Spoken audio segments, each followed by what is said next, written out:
To me, love is consideration. And one of the biggest things that I've had to pay attention to is the fact that not everyone is considerate. Or maybe I'll say that we all define consideration differently, as we do most things. I used to fight being the bad guy in people's stories because I didn't really understand how you could be so mindful, so intentional, so loving to someone, but they still label you as the person who was wrong.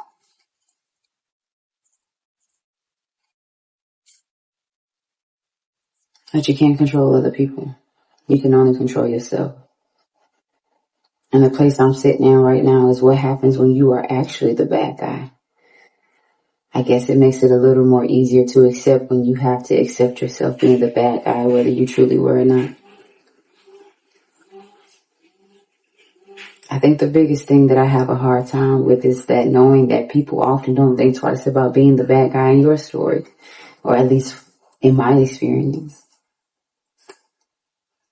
That I'm held in such a high regard in people's lives, and they expect me not to show any sign of flaw, yet they want to stay flawed no matter what and just place me in a space of accepting it. And then I'm the bad guy when I choose to choose myself. I'm the bad guy when I don't accept their lack of consideration. I often think about Zora Neale Hurston. If you are silent about your pain, they'll kill you and say you enjoyed it. And it's not always physical death. But what I've learned and how we often say people pleasing is manipulative, because when you are silent about your pain, when you suffer in silence, it is not a badge of honor. Self-sacrificing is not something you should win a trophy for.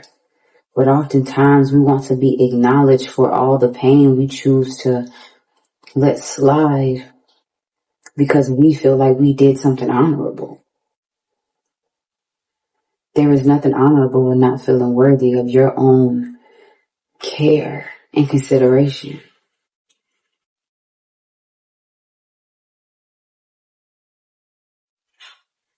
It's actually a little heartbreaking.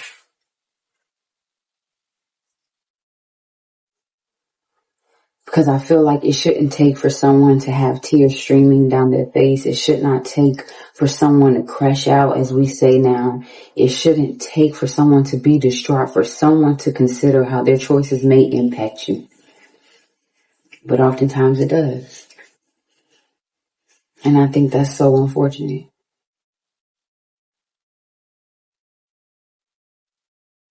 I feel like it's imperative to reflect. It's imperative to think, but what I know in this lifetime is critical thinking is not something of the masses, unfortunately so. And that shows up in every realm of life, not just in school, not just at work, but how we move with people on a day-to-day basis. We are not thinking. We do not think about how our choices will impact people. We don't think about how our choices will impact ourselves. We just do. We just go. And I believe in flowing. I believe that you should exist in the flow in this lifetime, but what is guiding your life? What is guiding your choices?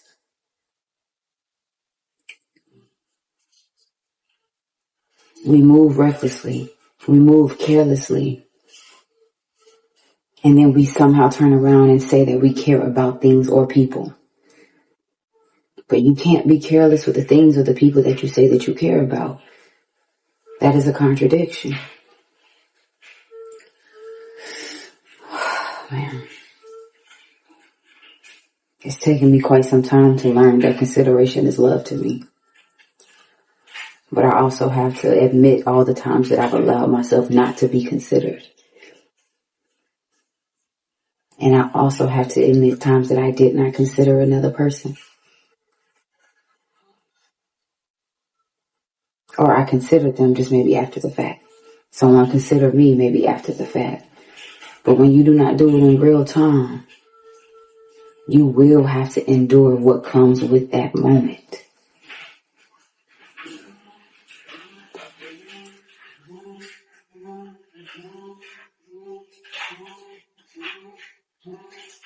It's imperative that if you do not feel loved, if you do not feel cared by how someone is treating you, you have to say something. Because what I've often learned is that people will always be vocal about what you're doing to them. So again, it is not a badge of honor to be silent about what is causing you hurt and pain. Because when it is their turn to express how you're making them feel, they're going to let you know. And then that's when we get mad. That's when I have gotten upset. Like, how dare you react to me in this way? Because when it was your turn, I gave you grace. But that's what I've had to learn. Nobody told me to do that. Nobody told me to suffer in silence. Suffering in silence is not a badge of honor. It is a reflection of my lack of self-worth. It is a reflection of your lack of self-worth. Being silent about the harm that is existing in your life is not something to carry around like it is your wallet in your pocket. How long are we going to not consider ourselves and then get deeply mad when people don't consider us? I have had to get off of this hamster wheel and finally express myself from the beginning. Even though I feel like people should self-reflect immediately, that is not the way of the world because we do not always think.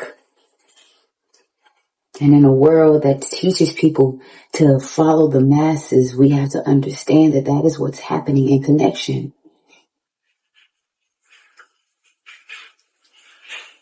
We want to be loved. We want to be held. We want to be appreciated. We want to be seen. But when the love that you've been shown is rooted in scarcity, it's rooted in self-sacrifice, it's rooted in putting everyone before yourself, that's not love at all. I sit with bell hooks in the space of most of us know care.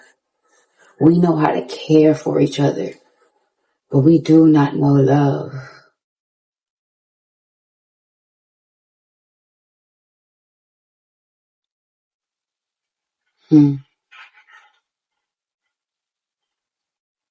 And I have never told someone when they say they love me and I don't feel love, I've never said, you do not love me.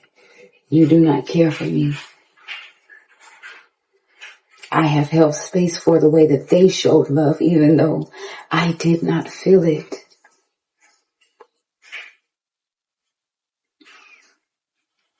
But I have to hold myself accountable for the ways in which I have contributed to my own suffering. Because what I know now is that my love doesn't look like that. My love is consideration. My love is ease. My love is people who want to walk through and not around.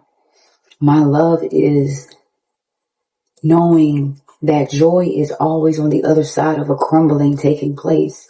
My love is facing things head on and not avoiding. My love is God. And I feel like I am officially in a season of my life where I understand that I have to be mindful of what is guiding another person's life. Because if you are just being guided by what has always been and you're not allowing yourself to be a student of life, if you're not allowing yourself to be accountable, if you are not thinking, if you are not seeking something greater than your own being, you will never consider me. You will never consider much. And I feel like my brain is just processing so many things right now, and I pray that all of this makes sense, and even if it doesn't, so be it.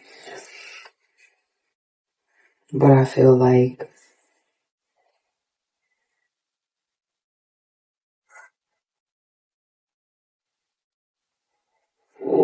it's just imperative to